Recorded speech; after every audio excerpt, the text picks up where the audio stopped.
जी, lake city Udaipur का ये गुलाब बाग जो हमारे लिए सुनहरे पलों को एक नया रूप लेकर आता है। इस बाग की अद्भुत विशेषता ये है कि यहाँ पर्यटक अपने घूमने के साथ साथ विद्यार्थी जीवन को भी एक नया अनुकूल माहौल देता है। इस गुलाब बाग की महत्वपूर्ण विशेषता ये है कि यहाँ का सरस्वती पुस्तकालय जो रानी विक्टोरिया के याद में बनाया गया है, जो लगभग उदयपुर यहाँ तक कि राजस्थान के इतिहास का सबसे पुराना पुस्तकालय है। यहाँ की दोहरी विशेषता है, कई मुसाफिर लेक सिटी उदयपुर आते हैं तो गुलाब बाग के नाम के बिना चूक नहीं पाते हैं। उस गुलाब बाग का एक अलग ही आनंद लेने के साथ साथ विद्यार्थियों को भी ये अपनी ओर आकृष्ट करता है और विद्यार्थियों के लिए यह गुलाब बाग एक शिक्षा का केंद्र भी है, जहां उन्हें एक उत्तम वातावरण मिलता है और यहीं से वो कर सकते हैं अपने जीवन साथी का चयन और मुसाफिर के लिए एक यादगार पल देके जाते हैं। हम गुलाब बाग की इस पर्यटन कर रहे हैं। हमारे साथी आपका शुभ नाम?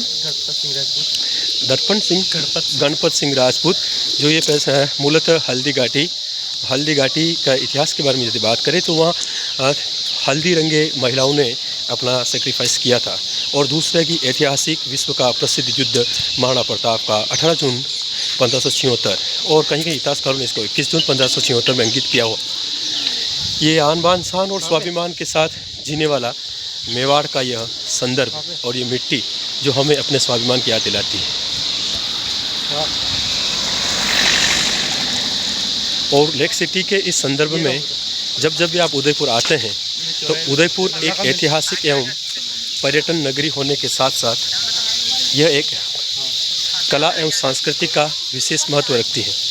उदयपुर को राजस्थान का कश्मीर कहा जाता है और यह एक ऐसा कश्मीर जिसे राजस्थान जिसको एक सूखे राज्य के नाम से जाना जाता है, लेकिन उदयपुर को राजस्थान का कश्मीर कहा जाता है। ये झीलों की नगरी है, लेकिन यदि इसको दिलों की नगरी कहे तो कोई अतिशयोक्ति नहीं होगी, क्योंकि यहाँ के लोग ऐसे बॉन्डिंग से जुड़े हुए होते हैं कि जब भी हम इनसे बात करते हैं तो हमें एक आत्मीय भाव और संप सभा की जो गुरु गोविंद की ने जो स्थापना की थी, एक संप का हमें एक दर्शन होता है।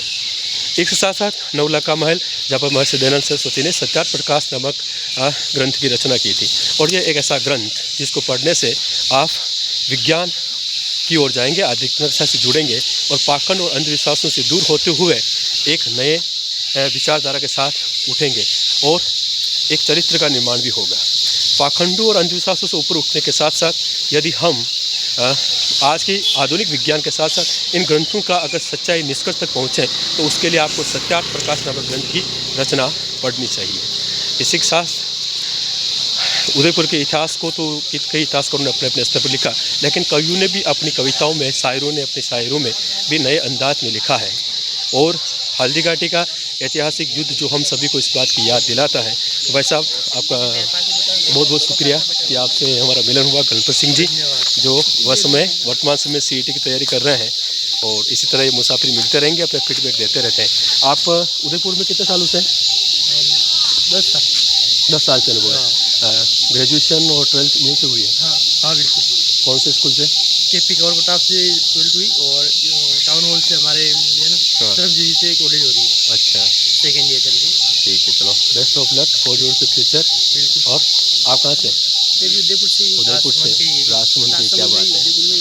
Thank you. Okay, good night everyone. We meet the next time any the special moment, and we are the discussion is over the Udaipur city in the historical and the cultures programs.